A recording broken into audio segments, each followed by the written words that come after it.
You're listening to Civic Media. You can tune into any of our live shows on any radio station across the state with the Civic Media app. Find us in your phone's app store and listen anytime, anywhere. Welcome. Hello, happy Friday. My name is Greg Bach. You are listening to Mid-Mornings on Civic Media. Had to get my pen right there. You are listening to Mid-Mornings on Civic Media. As I said, my name is Greg Bach. I am your host, your buddy, your pal. I'm the guy to go to if you need help with tires. That's who I am as well. But we have a great show for you today. It is Friday. The weekend is already here. I am joined by my cohort, my co-conspirator, my partner in crime, Mr. Calvin Butenhoff. Calvin, good morning. How are you, friend? I'm doing good, Greg. It's Friday. How are you? I mean, you can't get away from that. It is, in fact, Friday. I do feel like this week flew by. We did have 2 short weeks last week. It was 2-day weeks, which is kind of amazing. But we're back full week. We're here at Friday already, and it's a star-studded, jam-packed, amazing show for everyone involved. At 9:30, after that 9:30 news, we're going to be speaking to President Layla Merrifield. She is the president of the Wisconsin Technical College System, to talk about a press release they just put out regarding the public attitude towards trade schools, towards technical schools, and how they are growing in popularity. Earlier this week, we spoke with Miranda Dunlap from the Wisconsin Watch about an article she wrote pointing out specifically the Appleton Technical Academy, or ATEC, and what they are doing for students, high school students in that area. And today we're going to speak with President Merrifield about the Wisconsin technical school system on the whole, and why it's something worth looking at. Absolutely. As you may know, I've talked about this many times. I am a graduate of a technical school. I graduated from Milwaukee Area Technical College with an apprenticeship in barbering. So I know that world well, and I'm an advocate, and I cannot wait to talk to her about all the great things our tech schools are doing here in the state. And then after the top of the hour news at 10:06, we're talking to Rachel Bernard, who is the dining critic at the Milwaukee Journal-Sentinel. We're going to be talking about her job, what she's writing about, her big picks for 2025. She also writes articles where she talks about hidden gems in the area. And I just want to know what it's like to be a dining critic. You know, I feel like there is a version of that we see on TV and in movies. It's stuffy and it's, very hoity-toity. And from her articles, I don't get that sense at all. So I want to talk more about what she's seen in the area for dining, what we're missing out, and also just the job in general. And then, of course, 10:35, we've got audio sorbet, where we take a step back. We have some fun with it. We talk about what's going on in the world. And today, it's 2026. It's the first full week of the new year. And I would love to know from you, what are those things you still want to get done? You know, and they're not like, these aren't like resolutions. If you want to talk about them, you absolutely can. I'm talking about like those things to do, like you said, all right, I got a couple days off last week. New year, I'm going to, clean the garage, or I'm going to, take down the lights, or whatever, that things to do list. What are you still trying to do? Because I was talking to Calvin before the show, and I have today a things to do list I want to knock out, because and this is basically a plug also for me. Tonight, I will be on Nightlight with Pete Schwaba at 5:35, so I'm going to stay around the Racine area, because we are currently broadcasting from Radio Park in Racine. And I will be coming back for that interview later on this evening. If you want to catch it, check it out, find us, listen to us live on the radio, or you can listen to us by streaming us on the live stream. We are usually streaming on Facebook, YouTube, and the platform we still call Twitter. We're having a little problem with the Facebook live stream right now. We're working on that this moment. But you can find us there usually, having ourselves a good old time. But also, if you can't listen on terrestrial radio, you can do that by downloading the Civic Media app. Very easy. It's absolutely free. See what I did there? Puns are still here. Download the free Civic Media app, get it on your device, and that way you can stream the show tonight, 5:35. Well, he's going to be on from 5 to 8, so it's going to be great. But he'll be. You can stream us live. You can also listen to our music stations. Civic Media has so many music stations around between Wisconsin, Michigan, and Minnesota. You can also find news. You can find updates. Customize it to what you want to see, to the area you are. Find your favorite station like WAUK And you can do that all by getting that Civic Media app. Plus, you can text, you can call, and you can send a voice note. And as I've said so many times before, friends, if you want to leave a voice note, that's fine. You can send it even if you don't like me. You can do that with the Civic Media app. And then finally, you can just take us wherever you are. This app goes all over the world. We've gotten text messages from all over the world, and it's wonderful to hear from everybody. So yeah, get that Civic Media app in your life. Also, when we do those text to win contests, that's how you participate with the Civic Media app. More information to come down the road on that. But great show. I'll be on Nightlight at 5:35 tonight, but we would love to hear from you about the things to do, the chores, the errands that you haven't quite gotten to yet when you were off for New Year's. Now that you're back, maybe it's time for the weekend. You're like, all right, I'm going to knock them out. I want to hear from you. Then finally, this shouldn't be a thing. We'll be closing out the show with that as well. But lots of great programming ahead for you this morning, and we thank you as always for your time. I want to start with something that we've talked about, not just on this show, but all over the network, all over the state. Not just us, other papers, other outlets. We're talking about data centers. And before we get into it, I want to ask you a question. Where do you stand on this? There are people out there who are like, I don't want data centers at all. There are people out there who say, we want more information. We need more regulation. We need to be part of the conversation. Transparency is part of that discussion point, as always, because they have popped up. They're not going anywhere, unfortunately. If that's how you feel, there are dozens of them here in Wisconsin. There are thousands of them across the country. And we're seeing now, with that popularity comes new opportunities to help protect the community. And we spoke a couple weeks ago with State Senator Jody Habush-Sinekin about a bill she was talking about. But right now I want to discuss a bill that has come down the pike from two Republicans, Shannon Zimmerman and State Senator Romaine Quinn. And this one here is to look at how the effects of building these data centers will put a possible undue burden of cost onto the communities in which they are located. So we discussed the water usage. We've discussed the power usage. We've discussed the fact that, you will see maybe and most likely your energy and your utility bills go up because these data centers use a vast amount of energy and especially water. And this bill here from the state senator and the representative look to curb that, or at least protect the communities from undue costs or consequences of those data centers being built. And our very own Civic Media news director, Shali Pittman, had a conversation with one of the co-authors, or the author of the Senate version, Senator Romaine Quinn. We've got that audio right now. Calvin, if you could play that audio really quick for me, I appreciate that. So yeah, what we want to do is not allow the Public Service Commission to allow utilities to pass the costs off onto other customers. So residential ratepayers should not be subsidizing the infrastructure upgrade requirements for the development of data centers. We want data centers. We know it's the future. We want all sorts of economic development, but we don't want those of us that are already here to have to pay to upfront the costs of that. So that's the biggest piece of it. The next piece requires that any renewable energy built to satisfy that data center must be on the data center site.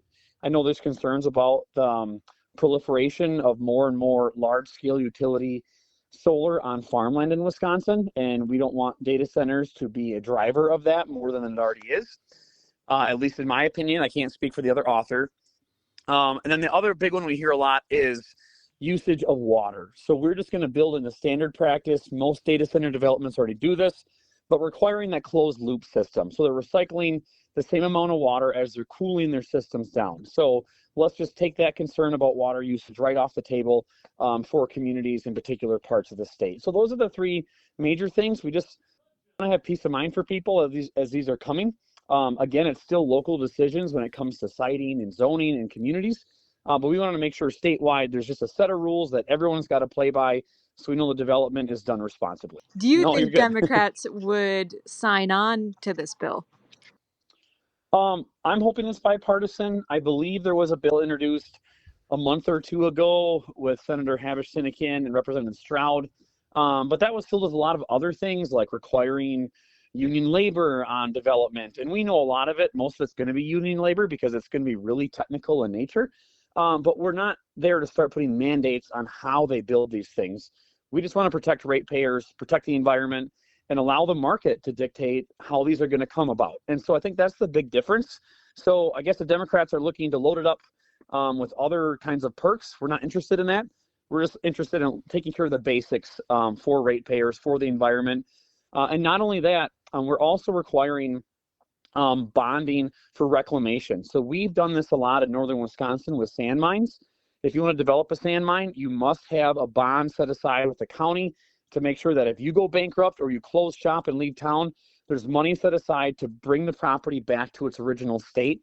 We're going to require that with data centers too. If they stop partway through construction or they determine not to be a data center anymore, we want to make sure there's a reclamation bond in place with the local jurisdiction to make sure the land goes back to what it was before there was a data center. Amazing. Is there anything else that you'd like to add? Yeah, we're welcome.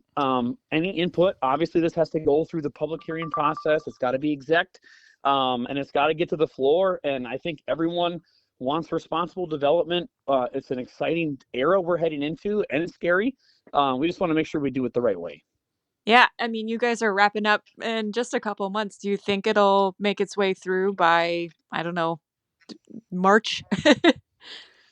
Well, I know Representative Shannon Zimmerman works very hard. He's got a lot of great relationships. I'm really close friends with the chairman of the Utilities Committee, and I'm going to be leaning on him to hopefully help me fast track it through. Like you said, we are running out of time, but I still think there's time to get this done. I think there's appetite to get it done, and I think the public expects us to get it done.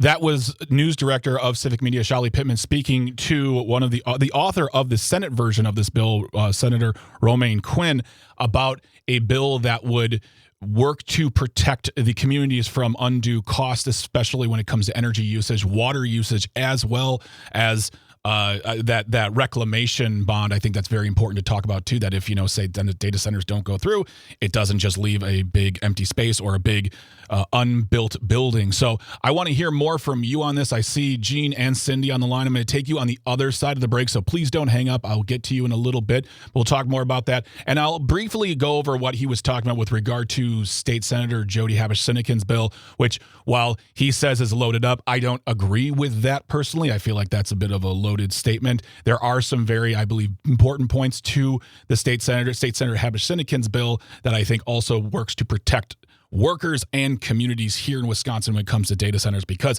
as we saw, this topic in 2025 just blew up completely. We became really, really aware about this. There's so many stories coming out every single day on this topic, and I want to hear from you. Again, Gene and Cindy, stick around. I'll take you on the other side, but don't go anywhere. We're going to be talking more about data centers here on Mid-Mornings on Civic Media.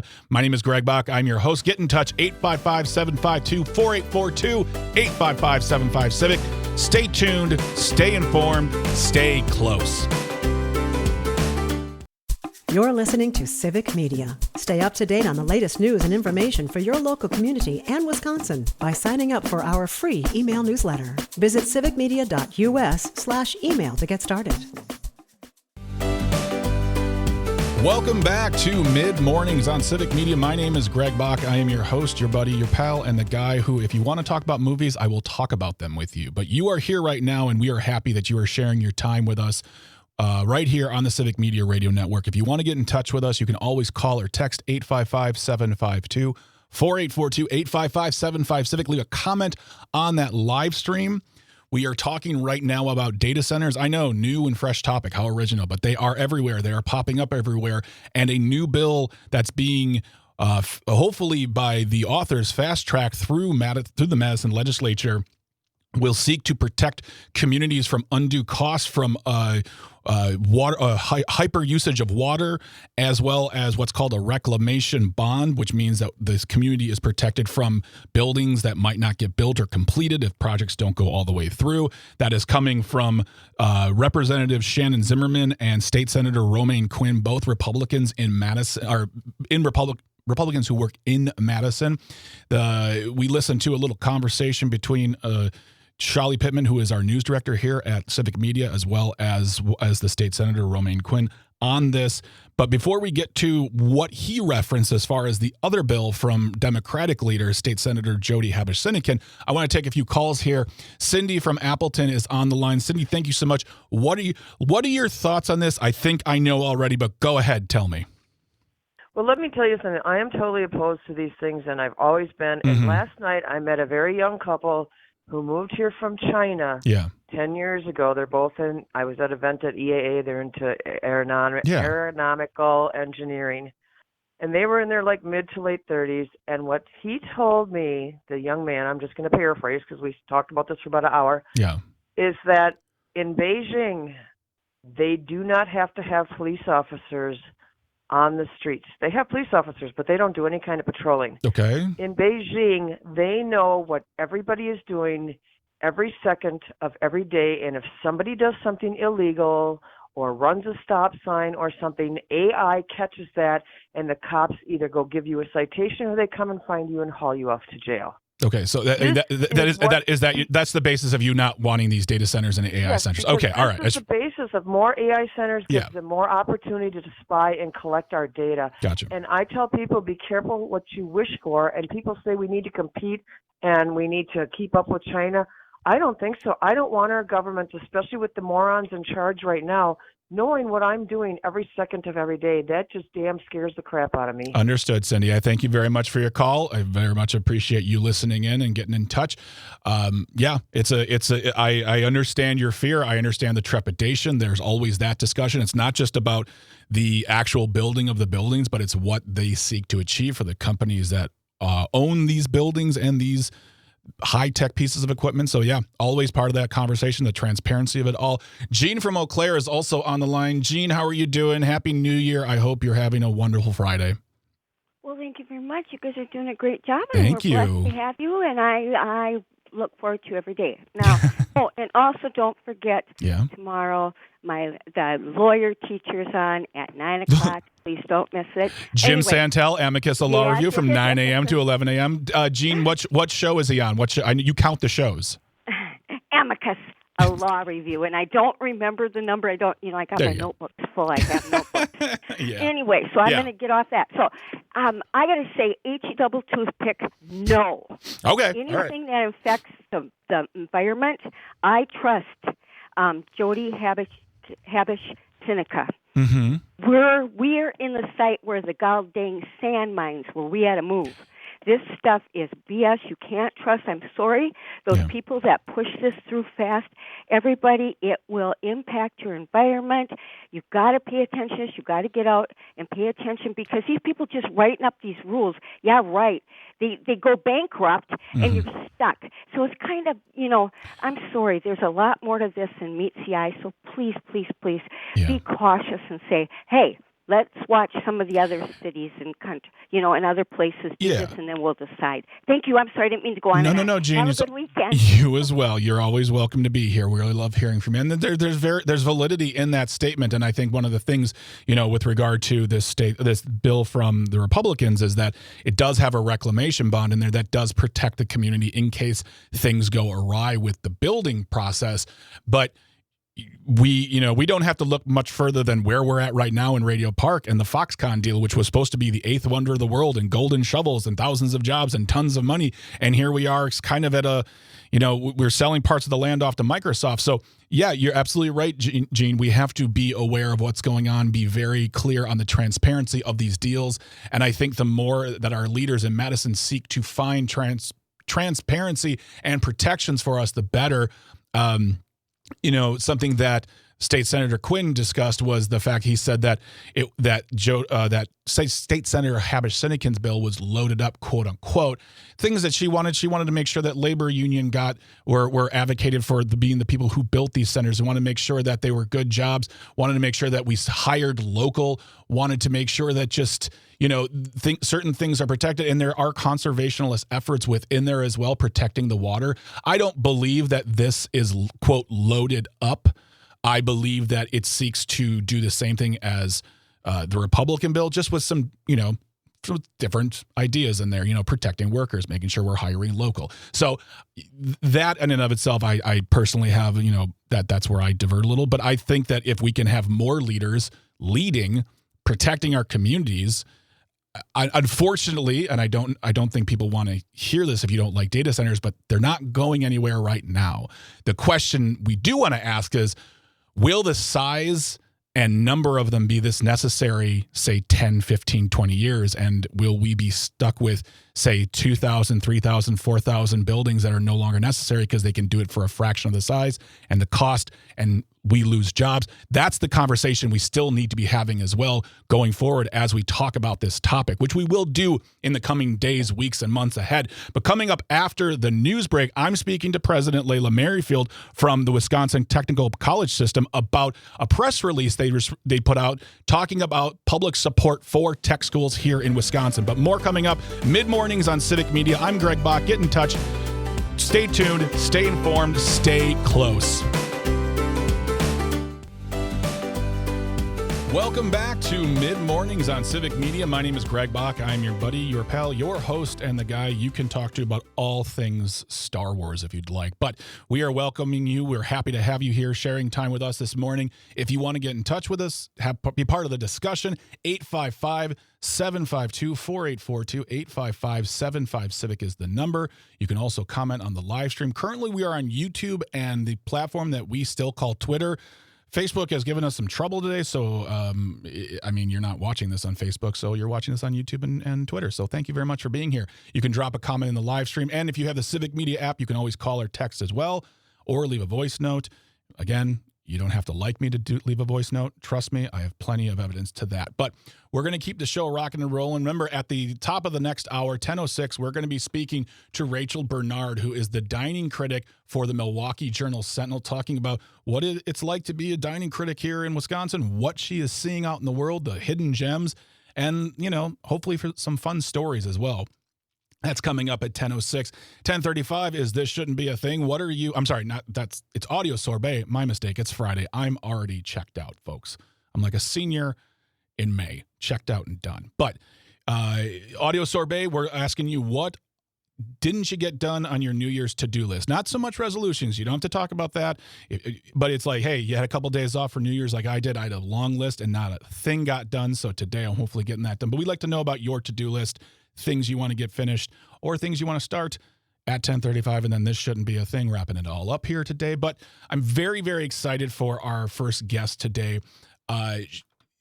If you don't know me and you weren't listening to the show right at the top, I am a graduate of the Milwaukee Area Technical College in Milwaukee. I graduated as an apprentice in barbering, and I had a very eye-opening and wonderful experience at that school. I'm a huge advocate for that experience and knowing more about what they have to offer. So our first guest this morning is President Layla Merrifield of the Wisconsin Technical College. She is the president of the Wisconsin Technical College System, and you are our guest, Layla. Good morning. How are you today? Good morning. I'm very well. How about you? I'm doing quite well. Very, very excited to have you here. I could talk about tech schools for hours. So, I want to start right here. There was a press release that came out from the Wisconsin Technical College System about, it was a good press release about support from the community. But I want to start here about being, you're the president, so you are probably its strongest advocate then. What do you as the president do in your daily life to work for and about the technical college system here in Wisconsin? Sure. So the Technical College System is an incredibly exciting organization to be a part of.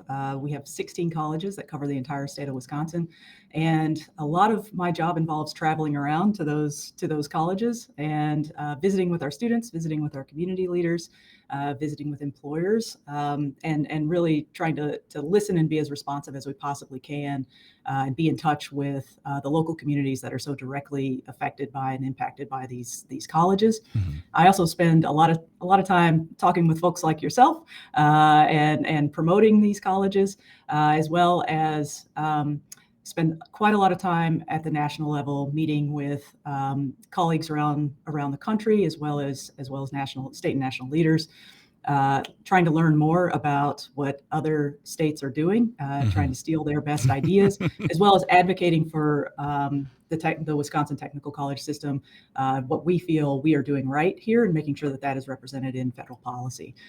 So I get around. Layla Merrifield, I get around.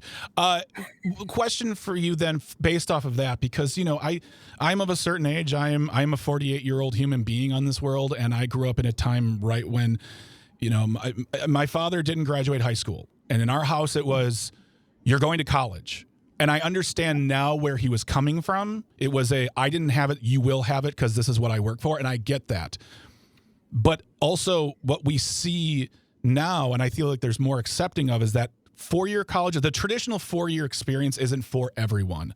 And for the longest time, technical schools, vocational schools suffered a stigma of, well, they couldn't get into a regular school, so they're going to the tech school. But that's never how it's been. Tech schools provide an amazing education. What do you see as far as attitudes towards it now in 2025, 2026? Well, we've come a long way, and that's been an intentional effort on the part of this office, as well as our colleges, to really raise our profile and educate the public about what is available at your local technical college.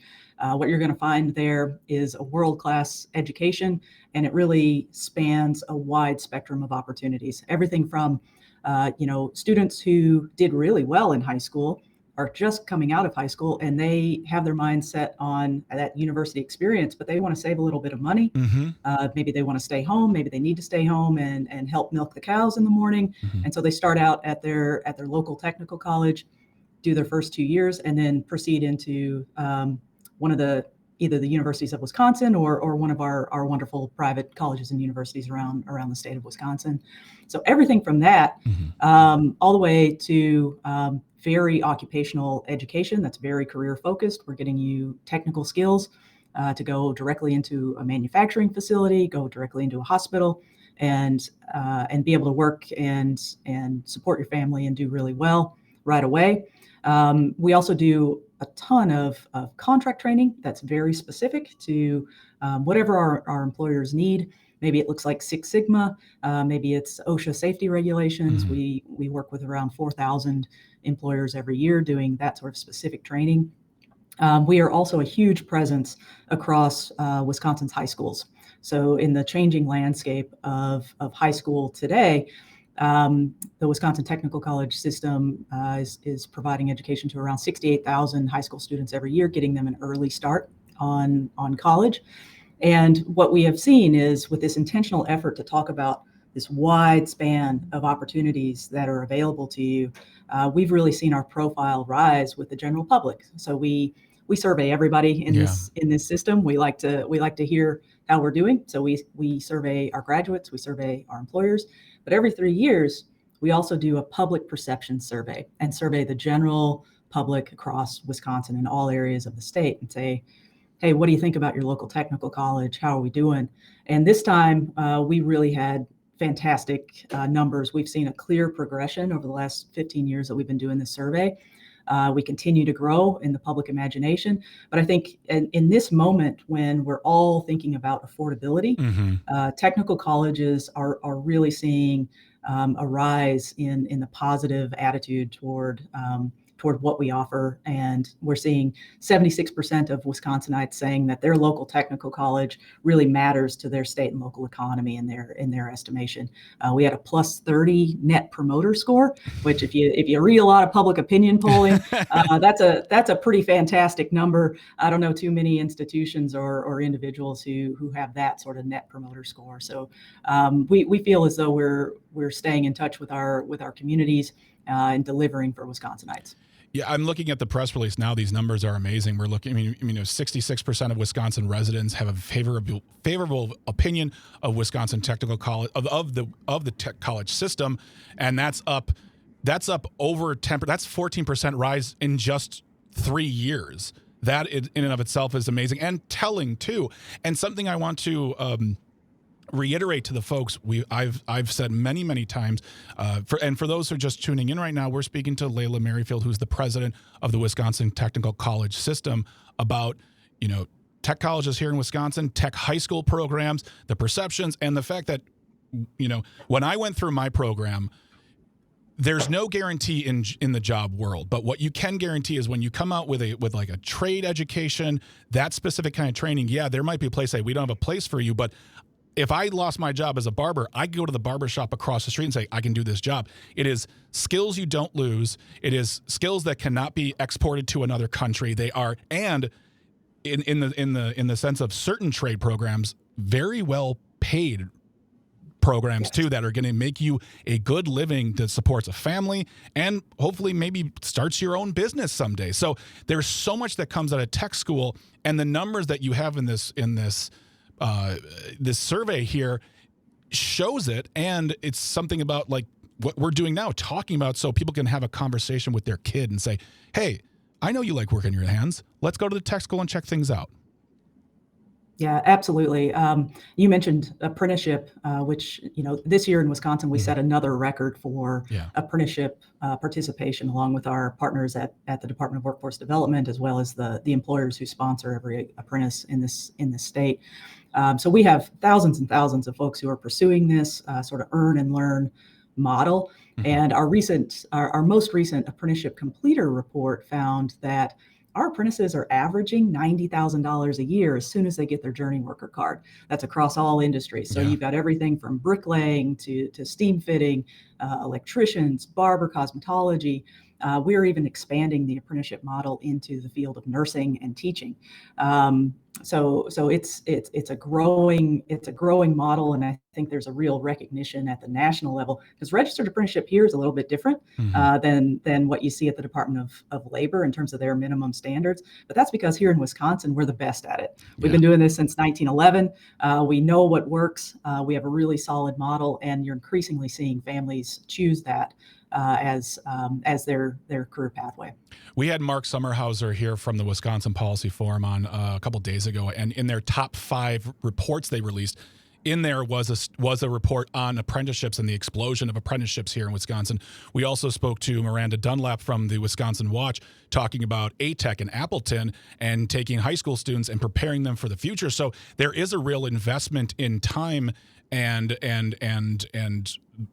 the future of these kids, saying, let's get them started now in high school so they have a place to go and they utilize their talents well. And I think you said it correctly, perfectly, is that Wisconsin, I think we do it the best. There's a high bar for training. There's a high bar of expectation. And, one of the things I want to talk about too is something, there was an article in the Wisconsin Public Radio, in Wisconsin Public Radio, that said dual enrollment for high schoolers contribute to Wisconsin technical college growth. And I think that's a great partnership that people don't really think about too, because like for me, I went to a private school. We didn't have shop. We didn't have those things. And I feel like even when I was in high school, high schools were getting away from those classes, but I feel like they've made a comeback in high school, saying, no, we need to keep them rolling so kids can learn and go on and get a job after high school or college. It's absolutely coming back. There's a real recognition that amongst our school superintendents across the state, as well as across the country, that every high school student should really have some sort of career or college experience prior to graduating high school. That is what's going to keep high school relevant and exciting for students, keep it challenging for them, keep them engaged, and make sure that they are prepared when they turn 18, when they're ready to walk across that high school stage, that they have a plan for their future. It's really exciting to see those attitudes changing and that stuff come back. Well, I love talking about this with you, Layla. This is a wonderful conversation. We're going to keep it going. On the other side, we're going to grab some water, grab some snacks. It's always important, folks, to stay hydrated. But when we're talking, we're going to talk about an announcement, a really big announcement for the Wisconsin Technical College Systems. And then also, I just want to talk about maybe some of the challenges that you face, changing minds, things like that. When we come back on the other side, don't go anywhere. If you have any questions, comments, are you a tech school kid like me? 855-752-4842. But you are listening to Mid-Mornings on Civic Media. My name is Greg Bach. Don't go anywhere. Stay tuned, stay informed, and stay close. You're listening to Civic Media. Find the latest news, information, and archives of all your favorite shows on the Civic Media website, civicmedia.us. Welcome back to Mid Mornings on Civic Media. My name is Greg Bach. I am your host, your buddy, your pal, and a guy who has seen REM live. That's what's playing right now as our bumper music. So you're welcome. You are here on the show today. We're happy that you are here sharing your time with us. If you want to get in touch with the program, be part of the conversation, 855-752-4842, 855-75-CIVIC is the phone number. And you can also get in touch via the Civic Media app. Drop a comment on the live stream on the platforms we call. Right now, we are on YouTube and that which we still call in this house, the Twitter. But we are speaking with Layla Merrifield, who is the president of the Wisconsin Technical College System, discussing the greatness, the awesomeness that is the tech college program experience here in Wisconsin. A wonderful survey that they put out showing, I mean, these are numbers that politicians would really, really love to have right now in this world. A strong advocacy for the program, but also strong support from the Wisconsin community for tech colleges. And one of the things we discussed, Layla, before we came on air was the fact that there was an announcement of a grant. Can you talk more about that? Yes, just over the holiday break, the Department of Health Services here in Wisconsin was awarded a really large grant from the federal government for a rural health transformation project, which we're pretty excited about. The funding for this passed last summer, and we are just now getting to the stages of mapping out what we're going to do here in Wisconsin. But as part of that grant, the Wisconsin Technical College System is going to see over $60 million in the next 5 years to really transform and invest in our rural communities and our infrastructure for healthcare training, allied health, EMS, paramedic, anything that you can think of, dental programs, anything that you can think of that's going to affect the health access for 2/3 of Wisconsinites live in small towns and rural areas. We are going to really lean into the healthcare setting and try to make sure that our rural hospitals stay vibrant and have the workforce that they need. That's fantastic. Rural healthcare access is something we've talked about a lot here on this show with, the opportunities for jobs, but also hospital closures and things of that nature, clinic closures. So hopefully this money can be put to good use to get people the training they need to hopefully get maybe the access that other folks need, and really taking care of rural parts of this state, which, as you said, means mostly rural here. And folks need that. They need those opportunities. Layla, you spoke about earlier about going out into the world, talking to people, specifically, though, your colleagues finding best practices. What are the challenges that you and colleagues in your field face from, I guess, all sides? Because, as we said, tech colleges can face a stigma and that needs demystification I've been doing anything you have been doing over the years.